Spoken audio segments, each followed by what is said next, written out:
अच्छा जी, तो एक पार्ट 2 के अंदर हमने इंटरप्रिटेशन करनी है हमारा जो हमने पार्ट 1 में चीज़ें डिस्कस की उसकी।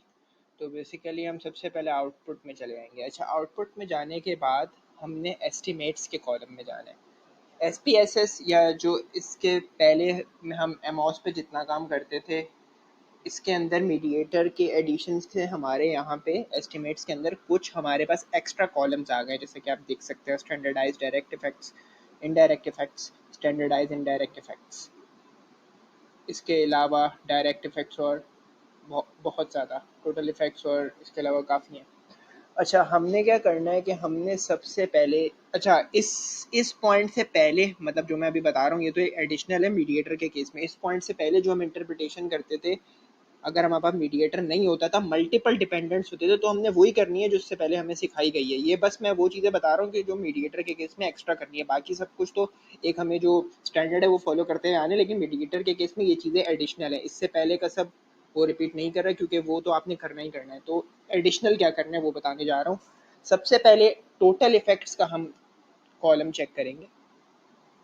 बेसिकली टोटल इफेक्ट्स का जो कॉलम है,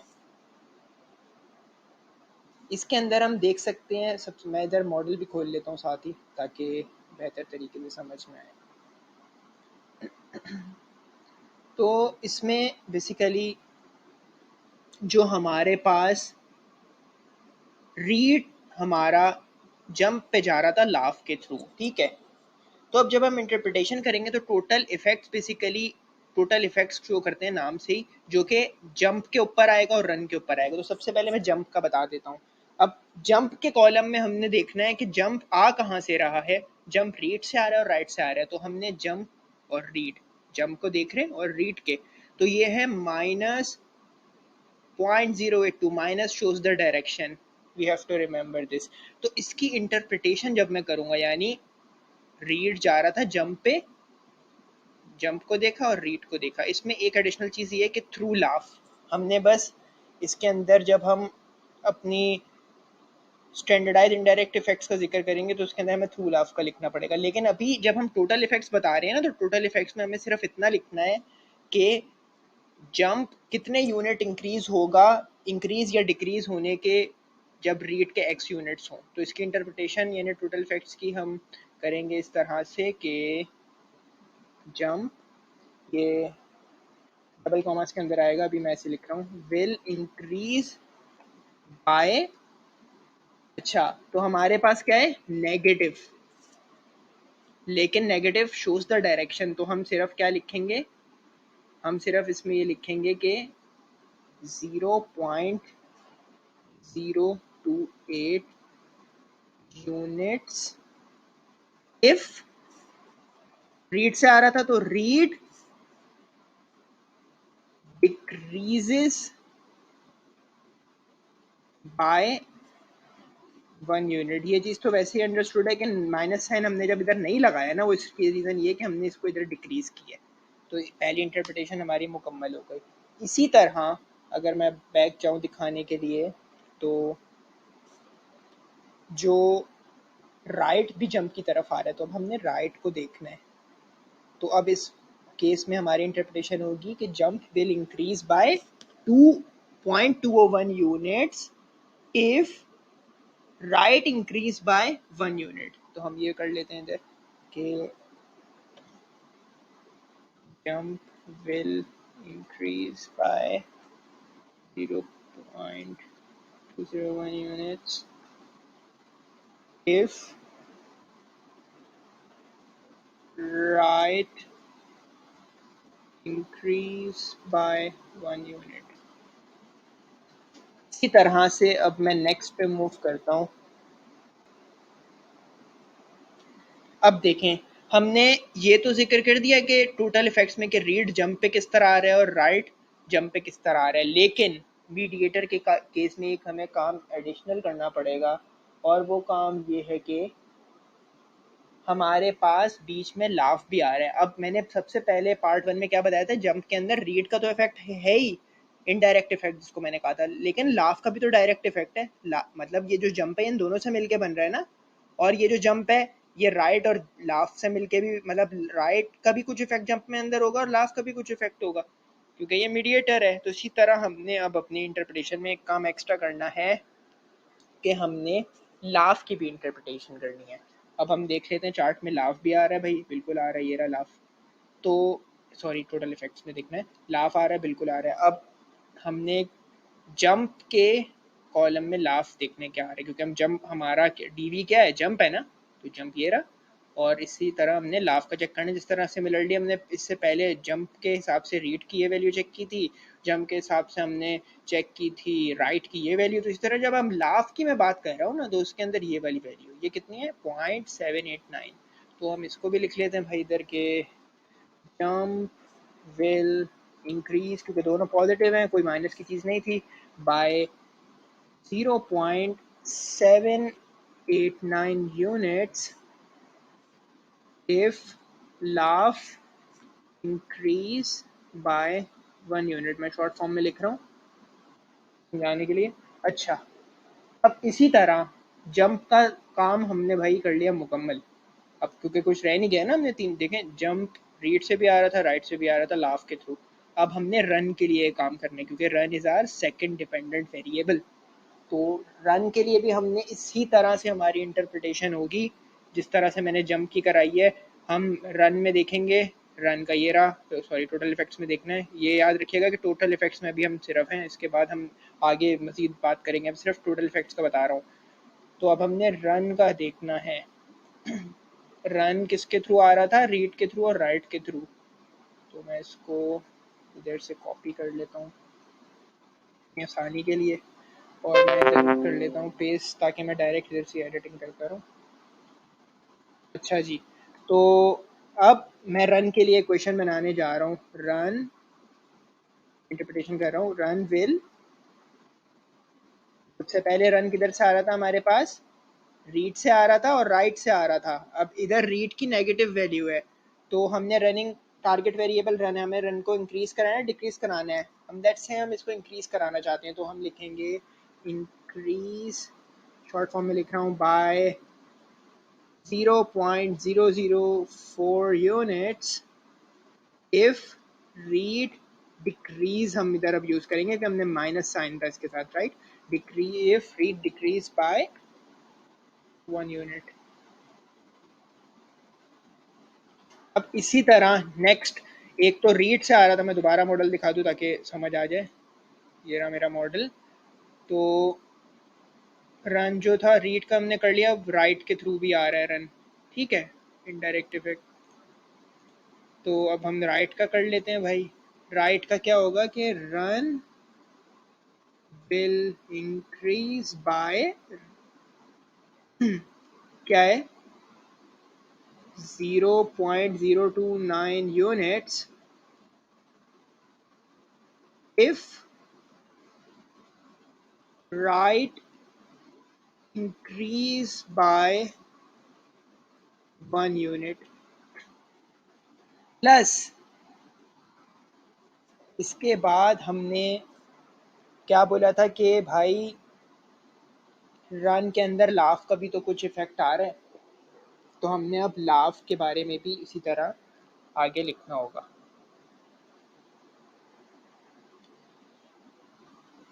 लाफ हमारे सामने ये रहा कि रन विल इंक्रीज बाय ये 0.115 units if laugh increase by 1 unit। ठीक है, तो अब हमने लाफ के भी लिए ये अपना काम कर लिया है मुकम्मल। तो इसी तरह इसमें मैंने जिस तरह आपको बताया कि रीड के थ्रू जंप लाफ के थ्रू जा रहा था और राइट लाफ के थ्रू जंप पे जा रहा था, इसी तरह अब एक और इसमें ट्विस्ट है। जंप की तो कहानी इधर ही ख़त्म हो गई ना, रीड राइट, क्योंकि सिर्फ दो चीज़ें ही जंप की तरफ जा रही थी, लेकिन रन, फाइट और स्लीप भी तो आ रहा है रन में, और फाइट और स्लीप का डायरेक्ट इफेक्ट है, तो ये भी तो हमने इंटरप्रिटेशन में लिखना है। तो हम इसको भी इंटरप्रेट करेंगे फाइट और स्लीप को भी।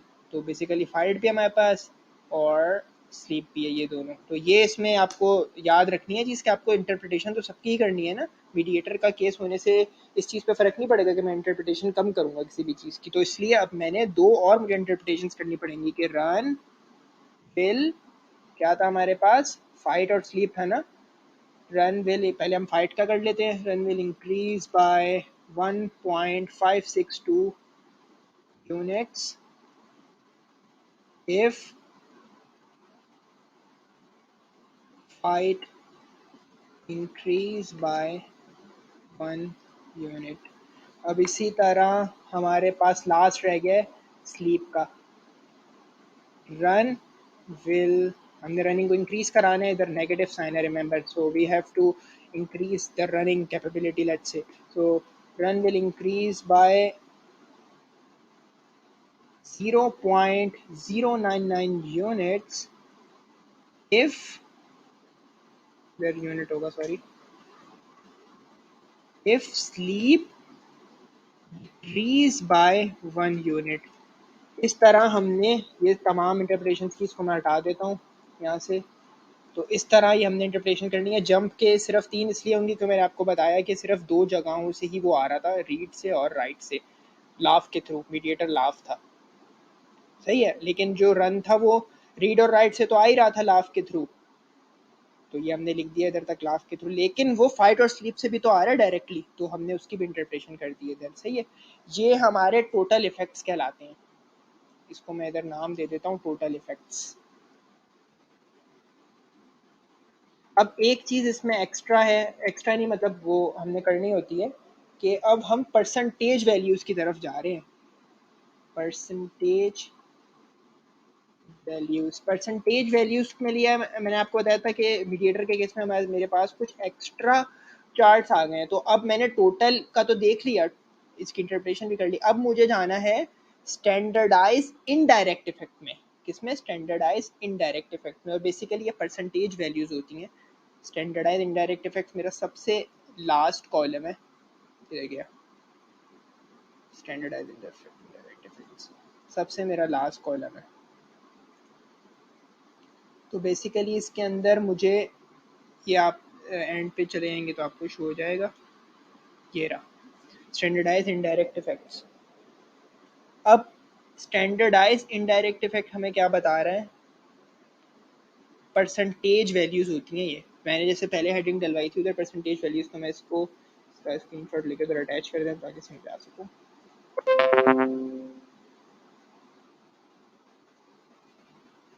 तो बेसिकली ये हमारे पास परसेंटेज वैल्यूज़ आ गई। अब हमें क्या करना है कि ये परसेंटेज वैल्यू ये चीज़ बताती हैं हमें कि रीड पे जंप का कितना परसेंट इफेक्ट है। अब देखें, मैं मॉडल दोबारा इधर खोल लेता हूँ, ये रहा।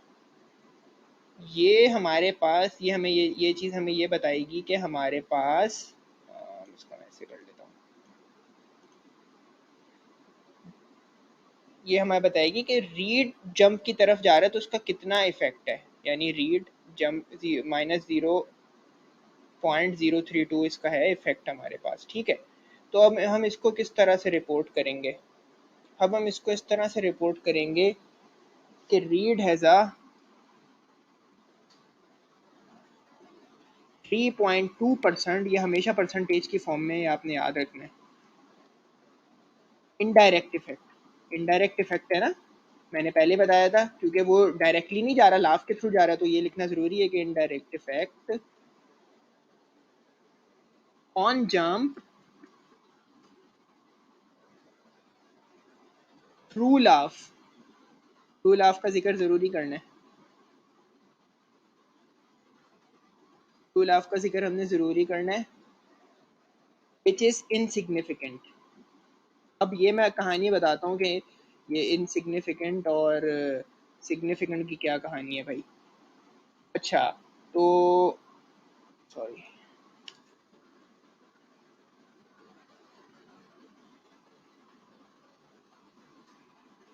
तो सिग्निफिकेंट और इनसिग्निफिकेंट की ये कहानी है कि जब हमारे पास मीडिएटर होता है ना, कोई भी हमारे पास मीडिएटर, सॉरी, कोई भी हमारे में मीडिएटर के केस में ही होगा कि हमारे पास जब मीडिएटर होता है तो अगर हमारी वैल्यू जो है, यानी परसेंटेज वैल्यू की मैं बात कर रहा हूँ, जैसे इधर ये 3.2 निकल के आई है, अगर हमारी वैल्यू जो है वो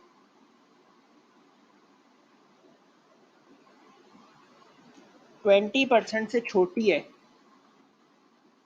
तो हमारे जो रिलेशनशिप होगा वो होगा इनसिग्निफिकेंट, ठीक है।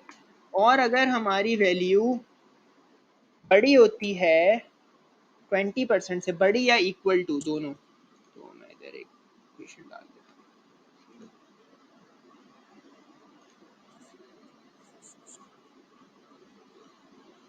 हूँ। तो अगर हमारी वैल्यू जो है वो 20% से बड़ी होती है या इवन की अगर वो इक्वल भी होती है तो हमारा रिलेशनशिप सिग्निफिकेंट है। जब भी मैंने इसको इधर से इनसिग्निफिकेंट लिखा आपको समझ आ गई होगी अब, क्योंकि ये 20% से छोटी है।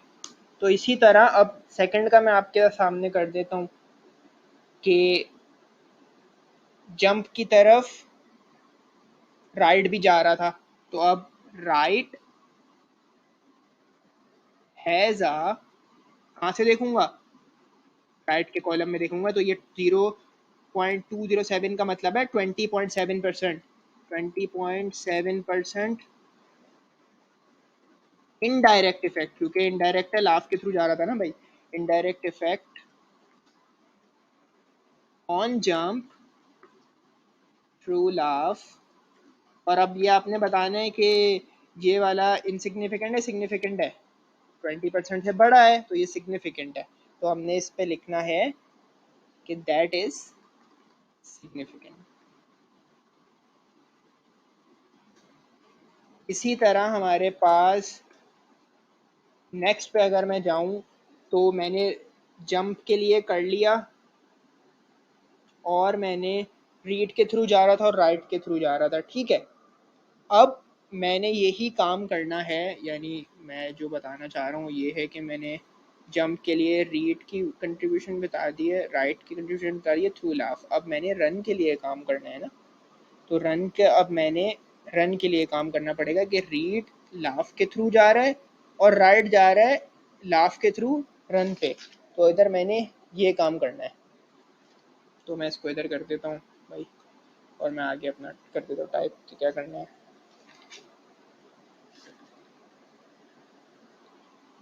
रीड एज अ, अब मैं रन का देखूंगा भाई, क्योंकि अब मैं रन की बात कर रहा हूँ ना, तो -0.005 का मतलब है 0.5%। आप 100 से मल्टीप्लाई करने आ जाएगा ये, और ये नेगेटिव में है लेकिन परसेंटेज कभी भी हम नेगेटिव में नहीं लिखेंगे, ये बात आपको याद रखनी है। परसेंटेज सिर्फ और सिर्फ हमें डायरेक्शन, ओ सॉरी, नेगेटिव साइन सिर्फ और सिर्फ हमें डायरेक्शन शो करती है, तो सिर्फ मैंने इधर परसेंटेज फॉर्म में भाई लिखना, मैंने इधर माइनस माइनस नहीं लिखना। और क्या इनडायरेक्ट है ना, इनडायरेक्ट इफेक्ट है, क्योंकि रीड भी किसके थ्रू जा रहा है, रन पे लाफ के थ्रू जा रहा है, तो इनडायरेक्ट इफेक्ट है, इसमें सिर्फ हमने इनडायरेक्ट इफेक्ट का जिक्र करना है भाई। तो read has a 0.5% indirect effect on run through laugh, that is, अब इस केस में क्या है, इस केस में है ये 0.5%, तो बहुत कम है, तो ये इनसिग्निफिकेंट है भाई, तो मैं लिख रहा हूँ इधर ये इनसिग्निफिकेंट है, ठीक है। अब नेक्स्ट केस में हमारे पास क्या है, सॉरी, नेक्स्ट केस में हमारे पास राइट भी जा रहा था भाई उसकी तरफ, तो भाई राइट का भी कर लेते हैं। राइट हैज, अब राइट के कॉलम में मैं देखूंगा ना, रन के लिए रन का मैं कर रहा हूँ, तो कितना है भाई, ये 3.1% है, 3.1% इनडायरेक्ट इफेक्ट है, क्योंकि अगेन मैं बता रहा हूँ लाफ के थ्रू जा रहा है, indirect effect on run through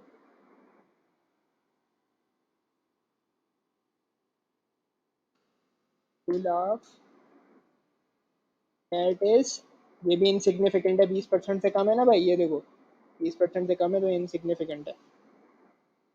ये इनसिग्निफिकेंट हो गया।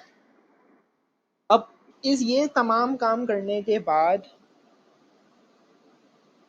हमें एक कंक्लूजन बनानी पड़ती है। एंडिंग की तरफ जा रहा हूँ वीडियो के। कंक्लूजन में हमने बताना है भाई कि हमारा लाफ जो मीडिएटर था उसका मीडिएशन इफेक्ट सिग्निफिकेंट है या नहीं है। अब इसके अंदर भी एक ट्रिक है या एक मतलब कह लीजिए एक इम्पॉर्टेंट बात है। अगर एक दफ़ा भी सिग्निफिकेंट आया होगा ना तो हमें उसको बताना पड़ेगा, और हम अब इसको जो हम सेंटेंस है वो इस तरह से लिखेंगे जैसे मैं लिख रहा हूँ। अगर एक दफ़ा भी सिग्निफिकेंट आया, this implies that laugh has a significant mediation effect between right and jump। सही है। अब उसका रीज़न क्या है, एक ही दफ़ा हमारे पास सिग्निफिकेंट आ रहा था ना यार, ये मैं दिखाता हूँ। ये जो मैंने जितना भी ये लिखा है इसके अंदर परसेंटेज वैल्यूज़ के अंदर सिग्निफिकेंट भाई एक ही दफ़ा आ रहा था ना। ये मैं इसको हाईलाइट भी कर देता हूँ ताकि आसानी हो जाए। अब एक भी दफ़ा अगर सिग्निफिकेंट आएगा ना तो हमें सिर्फ उसको ही डिस्क्राइब करना है। जैसे मैंने पुराने केस में क्या बोला था, मैंने पुराने केस में बोला था पार्ट 1 में कि अगर एक भी हमारा इंडिकेटर बता रहा हो ना कि फिट है, तो हमसे सवाल पूछा जाए कि भाई मॉडल फिट है नहीं, तो हम बोलेंगे हाँ फिट है। किसकी बेस पे? अगर एक भी आ रहा होगा उसकी बेस पे, अपनी एक पॉजिटिव एस्पेक्ट दिखाने के लिए। इसी तरह इस कंक्लूजन के अंदर भी ये भाई इंपॉर्टेंट बात है कि अगर एक भी दफ़ा हमारे पास सिग्निफिकेंट एक ही दफ़ा रिलेशनशिप आ रहा था ना, मतलब सिग्निफिकेंट इफेक्ट आ रहा था, तो हमने उसको ही लिख दिया कि this implies that laugh has a significant mediation effect between right and jump. ठीक हो गया। और अब लेट्स से, अगर मैं एक मिसाल दे रहा हूँ, एक मतलब लेट्स ये समझाने के लिए कि अगर लेट्स से यही वाली चीज़ होती, अगर एग्जाम्पल के तौर पे कर रहा हूँ, बाद में मैं हटा दूंगा इसको। अगर ये हमारे पास इनसिग्निफिकेंट भी होता है लेट्स से, तो अब मैं कंक्लूजन में क्या लिखता? अब मैं कंक्लूजन में लिखता कि भाई there is no significant mediation effect of laugh। Simply बस मैंने ये लिख दिया ना, there is no significant mediation effect of laugh। Simply मैंने ये लिख देना है। तो ये था समझाने के लिए, और इस तरह हम आखिर में कंक्लूजन तक पहुंचेंगे। मैंने इंपॉर्टेंट चीज़ें तमाम बता दी हैं, बस इसके अंदर यही है। Thank you.